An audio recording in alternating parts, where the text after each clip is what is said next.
मैंने सार्वजनिक मंच से बोला था कि बुलडोजर नीति का मैं विरोधी हूँ। याद होगा गोरखपुर का एक प्रकरण था, मुझसे पूछा गया था, हमने कहा बुलडोजर नीति का मैं विरोधी, घर बड़े मुश्किल से मिलता। मेरे भाइयों, ब्रजभूषण सिंह ये ऐसा व्यक्ति है जो आपके दुख और दर्द को समझता है, और इसीलिए मैंने कहा था घर बड़ी मुश्किल से बनता है। मेरी बर्बादी की कहानी या मेरी बर्बादी का तमाशा देखना चाहते नरेंद्र मोदी को भारत का प्रधानमंत्री बनने में कोई संदेह नहीं है, वैसे कैसरगंज से कर्णभूषण का सांसद बनने का भी कोई संदेह नहीं है। और मुसलमान भी मन बना चुके हैं, और इसलिए मैं सार्वजनिक मंचों से कहता हूँ कि मुसलमान के यहाँ में चोरी नहीं जाता हूँ, खुलेआम जाता हूँ, ये कोई नेता नहीं बोलता। कैसरगंज लोकसभा की जनता हमें कम से कम 2032 तक सांसद पद पर देखना चाहती थी कि आज चाहे आईएएस की परीक्षा हो, चाहे आईपीएस की परीक्षा हो, चाहे नीट की परीक्षा हो, गोंडा का नाम। क्या कर रहे हैं आप?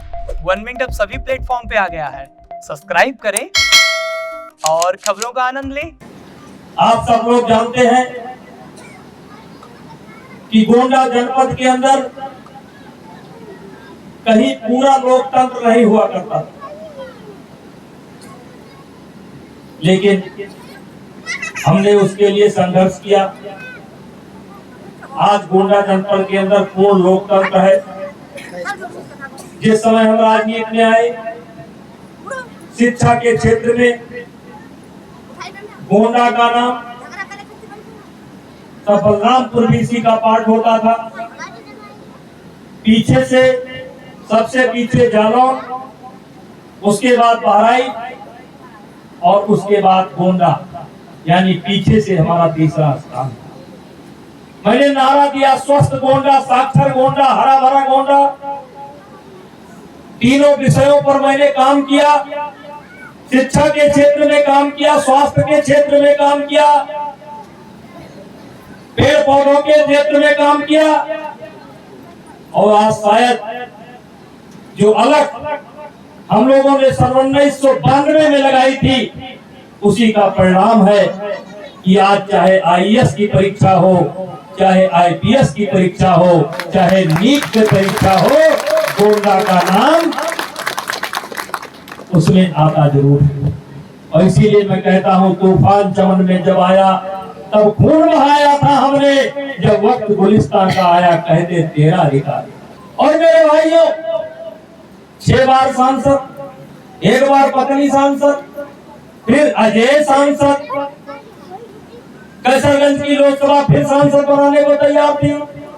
कैसरगंज लोकसभा की जनता हमें कम से कम 2032 तक सांसद पद पर देखना चाहती थी। कैसरगंज की जनता हमें 2032 तक सांसद पद पर देखना चाहती थी। लेकिन मेरे भाइयों,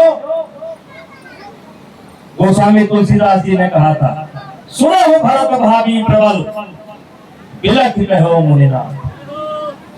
सुनो हो भरत भाभी प्रबल, बिलख कहो मुनिनाथ, और हाथ लाभ जीवन मरण जस रहे तस। और ये पहली बार नहीं हुआ, 1996 में भी हुआ था।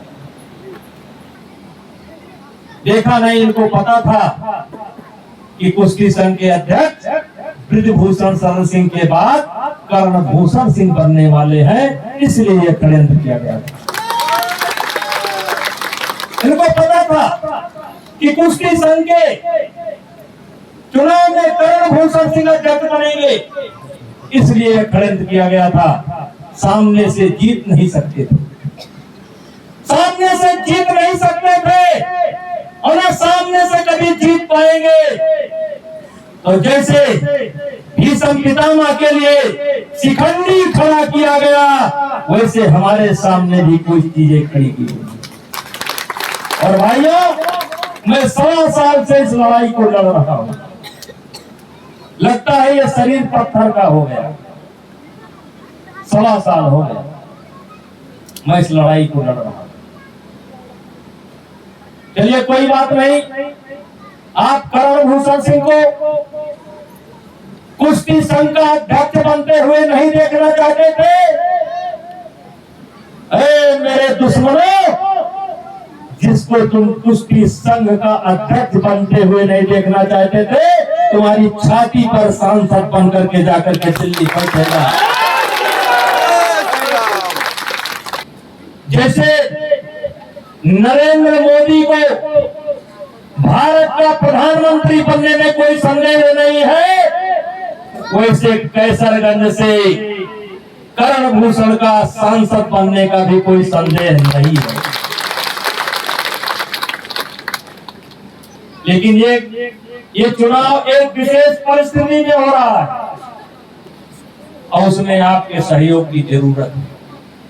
कुछ लोग यहां से 500 किलोमीटर दूर, 700 किलोमीटर दूर बैठ करके मेरे राजनीतिक भविष्य को, मेरे राजनीतिक जीवन को समाप्त करना चाहते हैं। वो वहीं से बैठे बैठे दुआ कर रहे हैं, ट्विटर के माध्यम से दुआ कर रहे हैं, फेसबुक में के माध्यम से दुआ कर रहे हैं। मेरी बर्बादी की कहानी या मेरी बर्बादी का तमाशा देखना चाहते हैं। इसलिए मेरे भाइयों, करण भूषण सिंह का सांसद बनने में कोई संदेह नहीं है। पिछली बार तरफगंज की जनता ने 1,03,000 से जिताने का काम किया था। और यादव समाज से कहना चाहूंगा, आप यदुवंशी हो, आप कृष्ण के वंशज हो, आप भी क्षत्रिय हो, हम भी क्षत्रिय नहीं है, यदुवंशी भी क्षत्रिय होता है। तो आज हम आपकी मदद मांगने के लिए आए। हम सक्षम हैं चुनाव जीतने के। और याद रखना मेरे भाइयों, मैं 1,03,000 2,000 से ज्यादा अंतर से इस विधानसभा को जीता था। 1,02,000 के ऊपर जो भी आपका वोट होगा हमारे लिए वोट होगा, लेकिन किसी के लिए वो थप्पड़ होगा जो 500 किलोमीटर दूर बैठ करके मेरे राजनीतिक जीवन को समाप्त कर देना चाहते हैं। केस है, हम लड़ लेंगे, केस है, हम लड़ लेंगे, लेकिन उनके इस षड्यंत्र का जवाब 1.5 लाख पार तरफगंज से करके आपको देना है। और यही निवेदन करना चाहता हूं, इस धर्म युद्ध में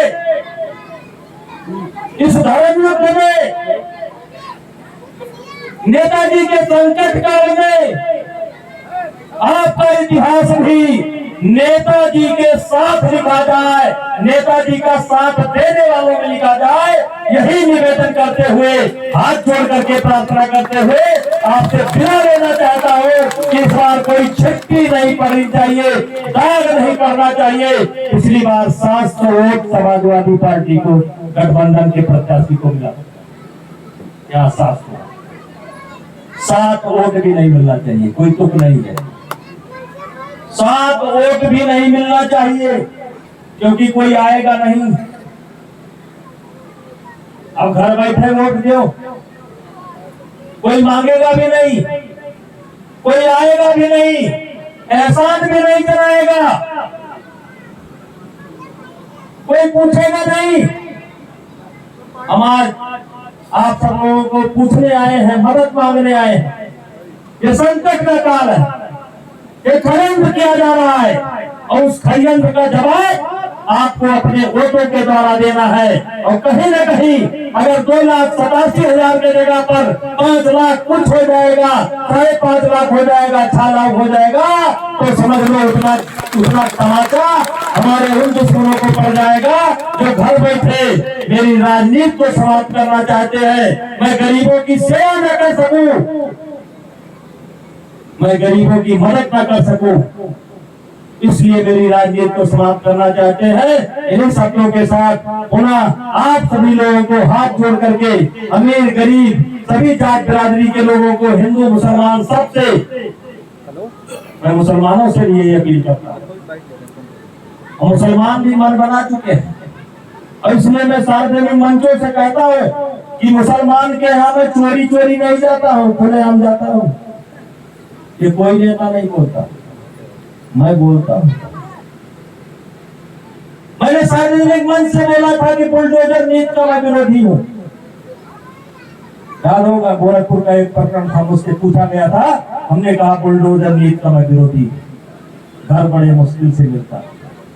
मेरे भाइयों, ब्रजभूषण सिंह ये ऐसा व्यक्ति है जो आपके दुख और दर्द को समझता है, और इसीलिए मैंने कहा था घर बड़ी मुश्किल से बनता है। उसकी नाराजगी भी मैं झेल रहा हूं, लेकिन कोई बात नहीं। किसी छोटे को गफलत से जगह देना बगावत है, किसी कमजोर के हक को दिला देना बगावत है। अगर सच्चाइयों का गीत गाना ही बगावत है तो हम भी एक बागी है, मेरा मजाक बगावत। मैं सच्चाई को नहीं छोड़ूंगा। इन शब्दों के साथ, इस आशा और विश्वास के साथ कि इस बार भूल चूक से शायद कोई वोट पड़ जाए, नहीं कि सारा का सारा वोट कमल के फूल पर पड़ेगा। मोदी जी को प्रधानमंत्री बनाने के लिए पड़ेगा और करण भूषण को सांसद बनाने के लिए पड़ेगा। बोलो भारत माता की। अब घिसी पिटी खबरें नहीं, देखिए बेहतरीन presentation, high quality informative graphics, more knowledge, सरल और आसान भाषा में सिर्फ 1 मिनट में।